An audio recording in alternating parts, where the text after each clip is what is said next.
previous session? Yes, we had summarized the chapter. We had discussed about grandmother, Khushwant Singh's grandmother, about his relationship with his grandmother. Do you know about her qualities, the good qualities that she had? Let me tell you about her qualities first before I move on to the next part of the lesson. Unconditional love. See, all grandparents love their grandchildren so much. Their love is absolutely unconditional. Here also, in this story, the love between grandmother and grandson is absolutely unconditional. Their kindness. Grandparents are so kind to their grandson. They give them whatever they want, whatever they ask, whatever they demand, they get it in no time. In this story also, grandmother, Khushwant's grandmother is so kind-hearted. See, she feeds the sparrows, she feeds the dogs with stale chapatis. She loves Khushwant Singh. This shows that she was a very, very kind-hearted lady. Solace. You get so much of solace when you are with your grandparents. So much of peace. You love to be with them. You love to be in their company. Great lessons of life. See, your grandparents teach you great lessons of life. Can you give some example? Yes, I'll give you one. They tell you good stories. They teach you good manners. They teach you good etiquettes. They make you learn all the good things in life. Can you tell me why?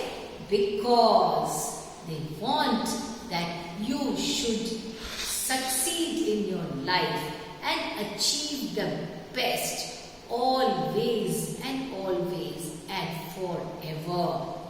Okay, children? Now, let us move on to the text.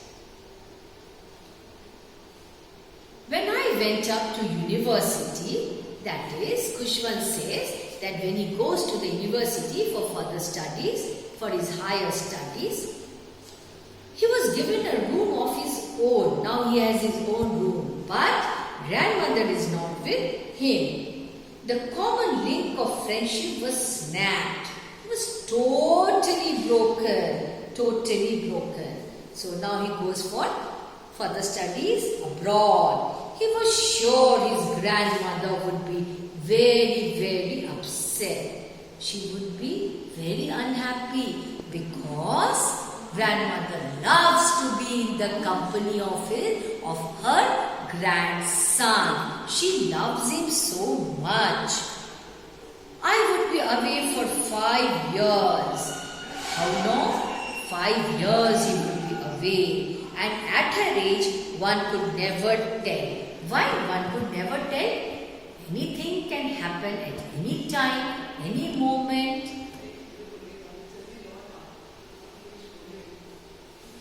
But my grandmother, nothing would happen. That means she was sure.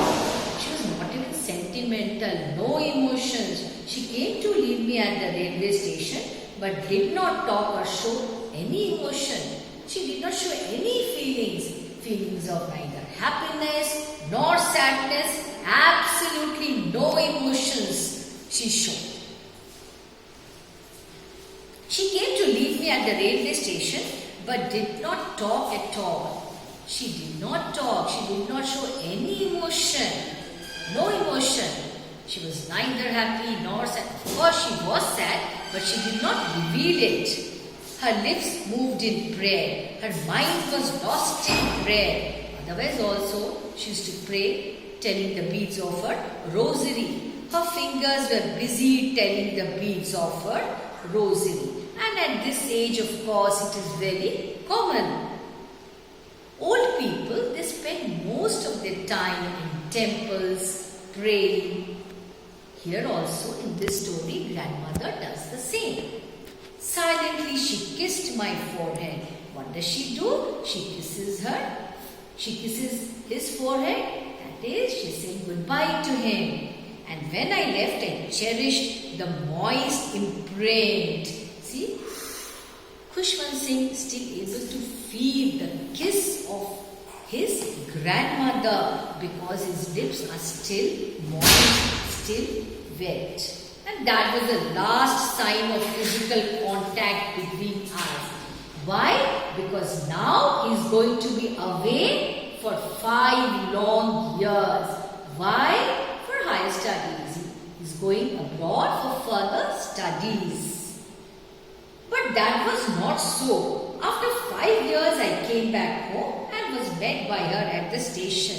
See, grandmother was there at the station, ready to receive her grandson with so much of love, affection and warmth. She did not look a day older. She looked the same as usual. She still had no time for words, and while she clasped me, she got hold of him very tightly in her arms.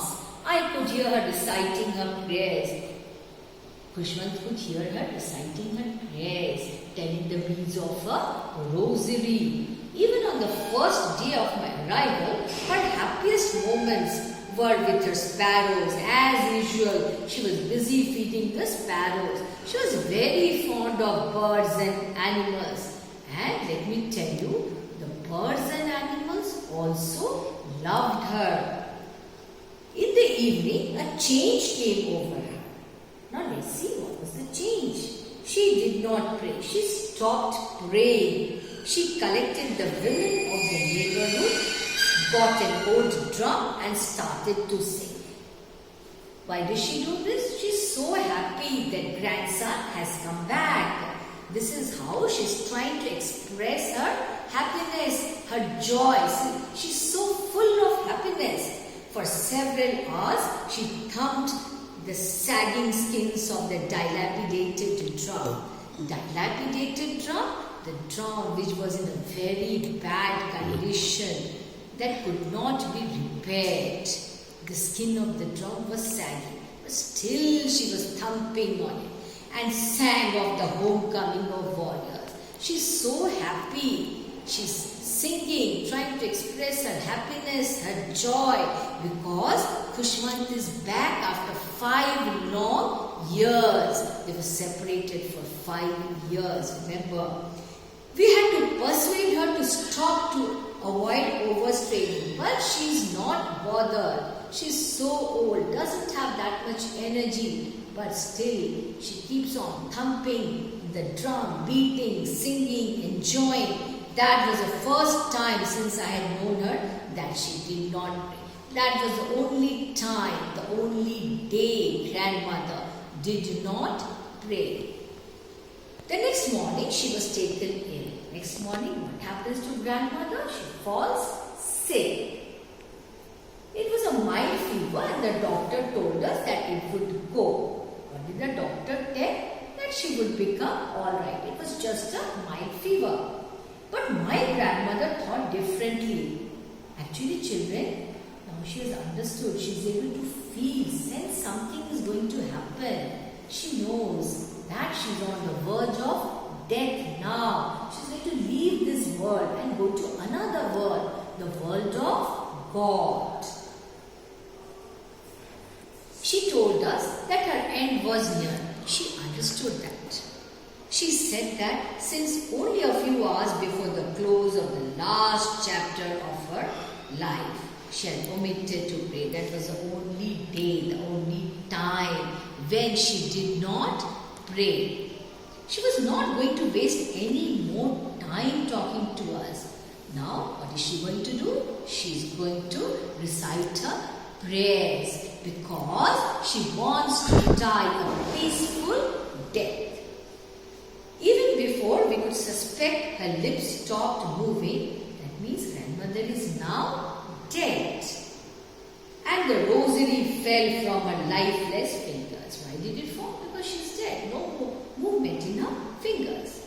A peaceful pallor spread on her face. There was sort of paleness on her face. That's what happens when people die. The entire body turns pale because there is no blood flow.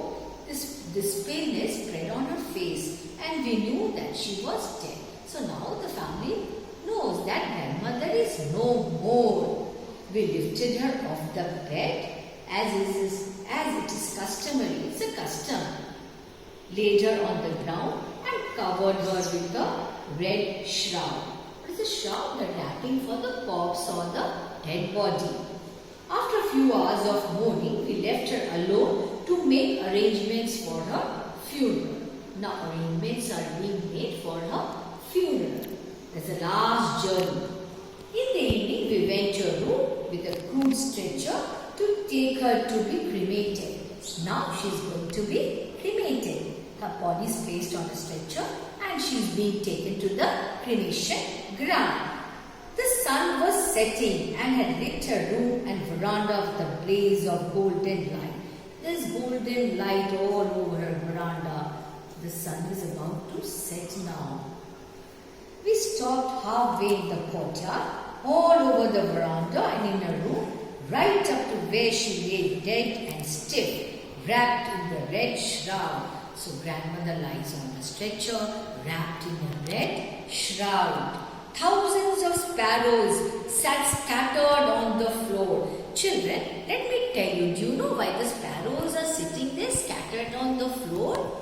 They've come there to express their grief, their sorrow for grandmother, because she loved them so much. Remember, she used to feed them with breadcrumbs, but now they have not come for that. They have not come for bread. They know that grandmother is no more. We felt sorry for the birds and my mother fetched some bread for them. Khushwant Singh's mother goes and fetches some bread for the sparrow because that is what grandmother used to do. She used to feed those sparrows with breadcrumbs. But children, do you know? They do not even eat that. They just quietly fly away. They are so grief-stricken.